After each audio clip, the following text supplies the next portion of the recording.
Salut tout le monde, j'espère que vous allez tous très bien. Bienvenue sur une nouvelle vidéo et avec une nouvelle recette authentique, traditionnelle et hyper délicieuse que vous n'allez jamais regretter d'avoir essayé chez vous. Bon, si vous voulez savoir la méthode, suivez la vidéo jusqu'à la fin. N'oubliez pas de liker et n'oubliez surtout pas de vous abonner si vous n'êtes pas encore abonné et de partager avec les amis et avec votre famille. Bon, notre dessert d'aujourd'hui s'appelle Jouhara. C'est un dessert marocain, très ancien et très croustillant, très délicieux. Pour les ingrédients, c'est trop simple. On a 30 g de sucre granulé, 10 g d'amidon de maïs, 30 centilitres de lait et de l'eau de fleur d'oranger. Et c'est là le secret de cette recette. On met le sucre. On met l'amidon et le lait dans une casserole, on fouette un petit peu pour enlever les résidus et les petites boules qui restent de l'amidon et puis on met à feu et on n'arrête pas de remuer jusqu'à ce que ça donne une texture assez compacte, comme vous allez voir. On ne met pas l'eau de fleur d'oranger dès le début, sinon ça donne un goût plutôt amer. Au lieu d'avoir un goût exceptionnel, ça donne totalement le contraire, on gâche notre recette. Bon, on ajoute de l'eau de fleur d'oranger, ça donne après cette texture un petit peu.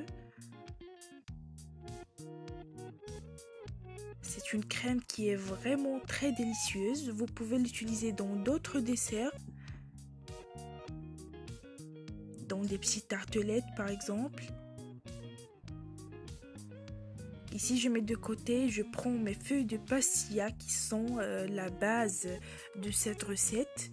Les feuilles de pastilla, on s'en fout si elles sont déjà préparées avant par beaucoup de temps, si elles sont congelées comme j'ai dans la vidéo. Aujourd'hui, je les ai préparées avec des feuilles qui sont déjà congelées depuis à peu près un mois. Et puis, on prend 2 par 2 feuilles. Et on les met dans de l'huile chaude qu'on a déjà préparée pour la friture.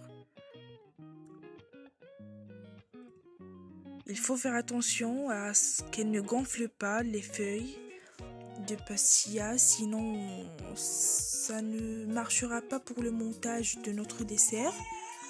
C'est pour ça qu'on presse un petit peu avec une spatule comme ça, quand vous regardez sur la vidéo, et il faut surtout faire attention à ce que ça ne brûle pas parce que la farine blanche grâce à laquelle, ou plutôt à base de laquelle nos feuilles de pastilla sont préparées, elles prennent trop vite de la couleur et on risque d'avoir des feuilles toutes cramées.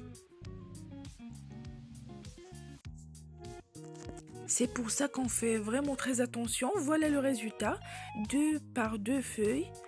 Ça donne vraiment quelque chose de très croustillant, de très beau, de très délicieux. Et puis on le met sur du papier absorbant pour que ça absorbe l'huile de trop qui reste dans nos feuilles, pour que ça ne soit pas trop gras, si on peut dire. Ensuite, on commence le montage, sauf que je tiens à dire qu'il ne faut monter notre dessert qu'avant, tout juste avant d'être servi. Sinon, il sera trop humide, il va absorber la crème, il sera trop humide et il sera vraiment gâché.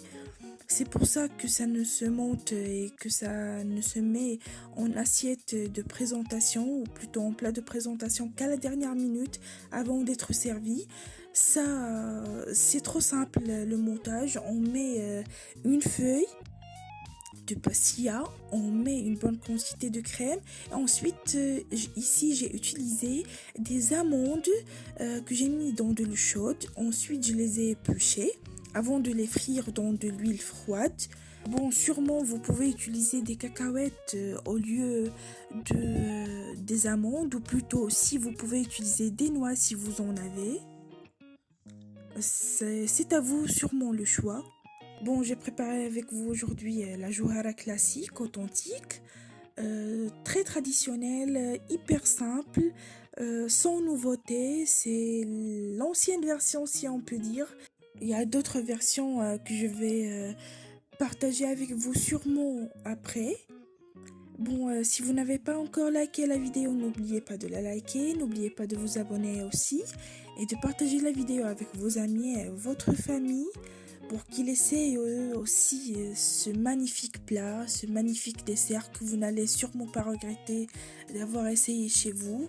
Bon, à la prochaine et à très bientôt.